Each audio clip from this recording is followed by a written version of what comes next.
Magtatakda na ang Kamara ng petsa kung kailan pagdedebatihan sa sesyon ang panukalang batas na magbabalik sa death penalty sa bansa.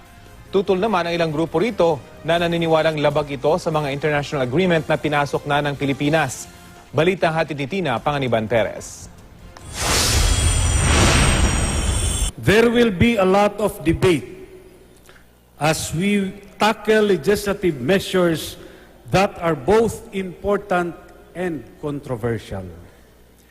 To name a few, we have the death penalty bill, the lowering of criminal age of responsibility, the reform of the National Internal Revenue Code, and the call for the drafting of a new constitution.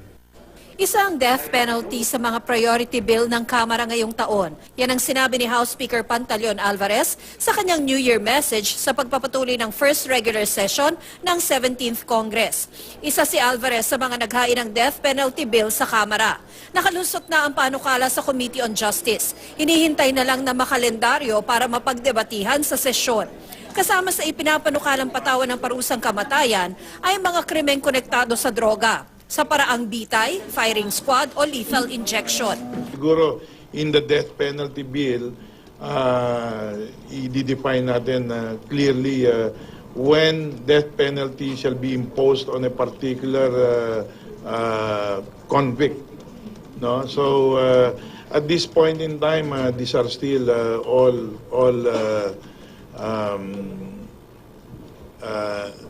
not yet policy at this point in time. Target ng chairman ng House Committee on Justice na mailusot ang death penalty bill sa ikatlot huling pagbasa ngayong Mayo bago magtapos ang first regular session ng Kongreso. Pero ang mga kontra sa panukala, naniniwalang malabong mangyari ito. Well, good luck to the leadership of the supermajority. But as you know, they postponed the voting before the Christmas break because they were not certain of the votes. And I think the lull has given those opposing the death penalty more time. Sa Senado, tatalakayin pa lang ng Committee on Justice ang panukalang death penalty. Sa Hunyo pa malalaman kung lulusot ito o hindi. Ang kinaganda dito sa Senado, sa iba is it's non-negotiable. Hindi po pwedeng ipakiusap yung kanilang stand against the death penalty. I'm against, but I keep an open mind in order to support the President. Ang grupong Anti-Death Penalty Asia Network o ADPAN, sinabing di lang daw labag sa mga pinasok na international na kasunduan ng Pilipinas ang death penalty, wala rin daw patunay na pumipigil ito sa krimen. Tina Panganiban Perez, GMA News. Desidido sa Senador Manny Pacquiao na isulo ang pagbuhay sa parusang bitay bilang suporta sa anti-drug campaign ng Duterte administration. Mula sa Camp Crame, may report si Grace Casin live. Grace. Magandang tanghali sa iyo, Lakay. Kanina nga ay tumayong panauwing pandangal si Senator Manny Pacquiao sa ika-38 anibersaryo ng PNP Intelligence Group kung saan dito niya ipinahayag ang kanyang pagnanais na ganap ng maisabatas ang death penalty. Ayon sa Senador, ang death penalty ang dapat nakaparusahan sa mga terorista. Panahon na umano para muling buhayin ang parusang bitay dahil sa tila walang pakundangan ng mga kriminal, lalo na ng mga terorista. Ito rin ang kasaad sa kanyang Senate Bill No. 183 na nagtatakda ng parusang kamatayan para sa terorismo at iba pang heinous crimes. Anya, magiging malaking tulong ito sa Philippine National Police sa pagsugpo ng krimen at siya mismo ay sumusuporta sa kasalukuyang administrasyon sa pakikipaglaban nito kontra sa droga. Naniniwala ang senador na kailangan lamang ipaliwanag sa publiko ang nilalaman at layunin na nasabing panukalang batas upang matanggap ito ng marami.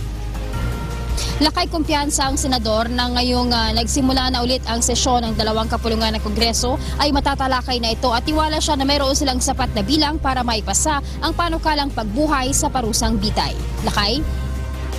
Maraming salamat, Grace Casin, nag-uulat mula sa Camp Crame. Inamin ni Pangulong Rodrigo Duterte na posibleng magdeklara siya ng martial law kung magkakaroon ng matinding kaguluhan sa bansa dahil sa iligal na droga. Yan pa man itiniyak ng Pangulo na hindi niya gagamitin ng martial law upang manatili siya sa pwesto. Narito ang report ni Rosalie Coz. Batay sa 1987 Philippine Constitution, may kapangyarihan ng Pangulo ng Bansa na suspindihin sa loob ng 60 araw ang pribilehiyo sa writ of habeas corpus o ilagay sa ilalim ng batas militar ang Pilipinas kung mayroong rebelyon at upang tiyakin ang kaligtasan ng publiko. Kaya naman naniniwala si Pangulong Rodrigo Duterte na sapat na dahilan sa pagdedeklara ng martial law ang matinding suliranin sa iligal na droga sa bansa. You know, I have to protect the Filipino people.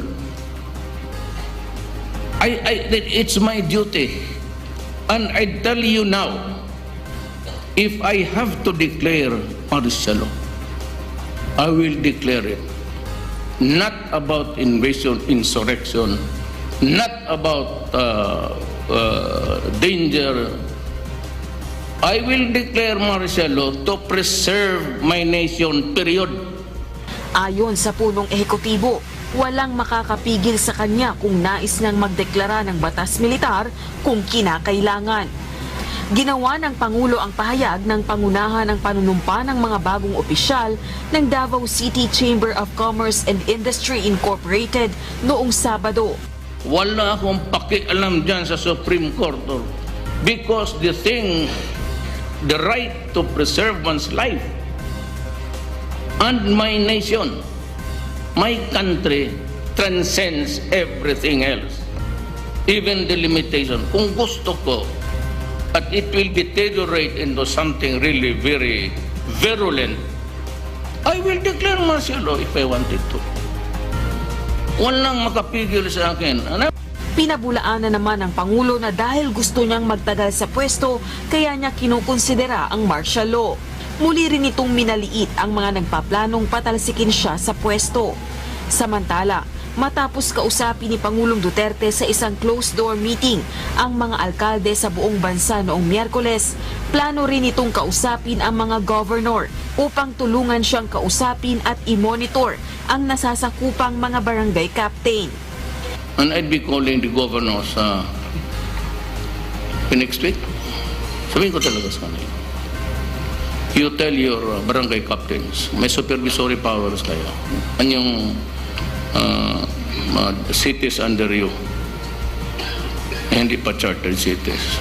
You tell the mayors, reiterate to them. But I would like to tell you, hindi ko kaya lecturean lahat ng Rosa Licoz, UNTV News and Rescue, Malacanang. Nanawagan si Pangulong Rodrigo Duterte sa mga pinuno ng mga bansa sa ASEAN ng pagkakaisa sa kick-off ceremony ng hosting ng Pilipinas sa Association of Southeast Asian Nations Summit ngayong taon sa Davao City. Narito report ni Victor Cosa. Opisyal nang ilunsad kahapon ang pamumuno ng Pilipinas sa ASEAN Summit 2017 kung saan mismong si Pangulong Rodrigo Duterte ang nanguna sa seremonya. Mula nang mabuo ang Association of Southeast Asian Nations noong 1967, ito na ang ika-4 na pagkakataon na napunta sa Pilipinas ang chairmanship ng ASEAN Summit. Ipinagdiriwang din sa taong ito ang ika-50 anibersaryo ng ASEAN. Sa kanyang talumpati, hinikayat ng Pangulo ang ibang ASEAN member nations na magtulungan upang makamit ang layunin para sa kapakanan ng rehiyon at ng kani-kanyang mga mamamayan. I say to you today, in full humility, the Philippines as ASEAN chair will remain steadfast in upholding the ideals and values we hold dear and in working for the realization of our aspirations. We are committed to building of a strong and resilient Asian community. We will actively promote and enhance ASEAN interests, the well-being through policy initiatives, coordination, consensus, and cooperation. 6 na aspeto ang magiging prioridad ng Pilipinas sa pangunguna sa ASEAN Summit, kabilang ang people-oriented, people-centered ASEAN, ang peace and stability sa rehiyon, maritime security and cooperation, inclusive innovation-led growth, resilient ASEAN, at ASEAN bilang modelo sa regionalism at isang global player. We must continue working on a bigger, more open, more rules-based market for business and trade to thrive. We must forge with increased people-to-people interaction through commerce, travel, education. We must strive for a region that promotes and maintains peace, security, and stability. We can work to strengthen the capacities of micro, small and medium enterprises, promote and protect welfare of migrant workers, and ensure social protection for the vulnerable sectors of society. Hinikayat naman ng Pangulo ang mga Pilipino na makibahagi sa trabahong nakaatang sa Pilipinas kaugnay ng ASEAN Summit 2017. Kasalukuyang nagsasagawa ng roadshow ang Communications Office ng Malacanang sa iba't ibang bahagi ng bansa upang maipaunawa sa publiko kung ano ang ASEAN at ang kahalagahan nito sa Pilipinas. Victor Cosare, UNTV News and Rescue, Davao City. Samantala, nagpahayag naman ng suporta ang mga bansang ASEAN sa panawagan sa kanila ni Pangulong Duterte na mapanatili ang kapayapaan, seguridad at pagkakaisa ng buong rehiyon ng ASEAN. Narito report ni Aileen Taclob. Mainit ang naging pagsalubong ng mga Davaoenyo sa mga kinatawan ng iba't ibang bansa na nagtungo sa SMX Convention Center Davao City para sa launching ng ASEAN 2017 chairmanship ng Pilipinas. Bukod sa mga country representatives, dumalo rin sa pagtitipon sina dating Pangulong Fidel V. Ramos at Gloria Macapagal Arroyo, gayon din ang ilan pang kilalang mga personalidad sa bansa.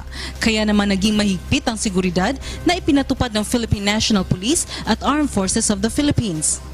Sa temang Partnering for Change, Engaging the World, ang siyang tema ng ASEAN launching, nais ni Pangulong Rodrigo Duterte na sa pangunguna ng Pilipinas ay maging modelo regionally at globally ang mga bansang kasapi ng ASEAN habang pinananatiling sentro ang kapakanan ng mga tao. Suportado naman ng iba't ibang bansa ang ASEAN chairmanship ng Pilipinas. The Russian Federation fully supports all the priorities of the Philippine chairmanship of ASEAN. And we, as a dialogue partner of ASEAN, will do our best to support these efforts of the Philippine government. I had really great engagement with the foreign ministry here and the palace around the themes of ASEAN, and we really wish Philippines great success. Bilang chairman ng ASEAN sa 2017, layo naman ng Pilipinas na mapanatili ang seguridad, kapayapaan, kaunlaran at pagkakaisa ng mga ASEAN member countries upang maisulong ang mabuting pakikipag-ugnayan hindi lamang sa rehiyon kundi maging sa buong mundo. Aileen Taclob, UNTV News and Rescue, Davao City. Maaaring umabot sa 3 milyon ang madadagdag sa mga walang trabaho sa buong mundo sa katapusan ng 2017 batay sa Global Unemployment Record International Organization. Narito ang report ni Marge Navarro.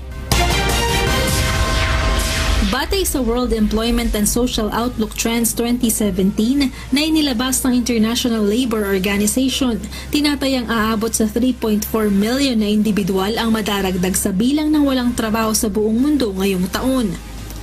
Mula 5.7% noong 2016, tataas sa 5.8% ang global unemployment rate ngayong 2017 o ang porsyentong madaragdag sa kasalukuyang 201 milyong individual na walang trabaho. We expect global unemployment to increase by 3.4 million in 2017, and that will bring global unemployment level to 201 million in the year that's beginning. Ayon kay International Labour Organization Chief Guy Ryder, maraming bansa ang hanggang ngayon ay bumabangon pa mula sa malaking epekto na naidulot ng 2008 global financial crisis. At kahit sumulong pa ang ekonomiya ng malalaking bansa, ang kakulangan ng maayos na trabaho ay lalong nagpapaigting sa social unrest at migration na nagpapalala naman sa problemang panlipunan at pang-ekonomiya ng mundo. Batay sa ulat, sa pagitan ng mga taong 2009 at 2016, tumaas ang employment migration sa halos lahat ng rehiyon sa buong mundo, maliban na lamang sa Southern Asia, Southeastern Asia at sa Asia-Pasipiko. Pinakamalaking antas ang naitala sa Latin America, the Caribbean at sa Arab States. Ayon sa pag-aaral, kinakailangang mapagtuunan ng pansin ng mga bansa sa pagbuo ng mga polisiya ang lalo pang pagpapalago ng pamumuhunan upang mas makapagdagdag ng bagong trabaho sa taong ito. Kung magagawa ito, sa halip na madagdagan ay posibleng mabawasan pa ng 2 milyong individual ang global unemployment sa pagpasok ng taong 2018.